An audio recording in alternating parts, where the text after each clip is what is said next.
जो लोग आते उसको हम पानी देते, रोटी देते, उसको हम ये नहीं बोलते कि तुम्हारा जिस्म खराब है, आपने नमाज नहीं पढ़ लिया, आपके कपड़े खराब है, या आपके ये खराब है, आपके ये तो यहाँ खानकाह में हर कोई आ सकता है। खानकाह एक ऐसी जगह होता है, फिर वो मुर्शिद जो है अपना तरीका करता है अल्लाह रब्बुल इज़्ज़त का, वो गुनहगार आदमी जो होता है इधर जो आ जाता है वो भी तौबा करता है, वो भी तौबा करता है। खानकाह का दरवाज़ा नहीं होता। मेन चीज़ मैं आपको बताता हूँ कि हर चीज़ का दरवाज़ा होता है, लेकिन खानकाह का दरवाज़ा नहीं होता। खानकाह का दरवाज़ा नहीं, आप आ सकते हैं, वो आ सकता है, हिंदी आ सकता है, अंग्रेज आ सकता है। मिसाल देता हूँ, खानकाह दरवाज़ा है नहीं, सब आ सकते हैं। गुल मिल के बैठ के चाय पियो, उसको बोलो कि अस्तगफिरुल्लाह पढ़ो, अगर पढ़ लिया तो पढ़ लिया, नहीं पढ़ लिया तो अपना मेरा अपना।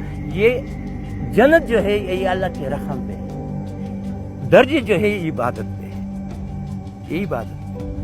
तो मैंने पहले भी आपको कह दिया कि तसव्वुफ, और आपने जो सवाल कर दिया कि आप लोगों में ये कैसी बात आ गई, मैंने आपको कह दिया कि यूरोप ममालिक ने हमारे मुल्ला को पैसे दे दिए, हमारे मुल्ला लोगों ने ये हाल कर दिया, सिर्फ एक रूहानी पेशवा रह गया ये, और जितने तेफ्तान से लेकर चतराल तक 2400 मील एरिया है, पहले फिर फकीरों को निकाल दिया, फिर सैफुर रहमान बाड़ा से निकाल दिया, लाहौर में फकीराबाद पे मशहूर है अभी।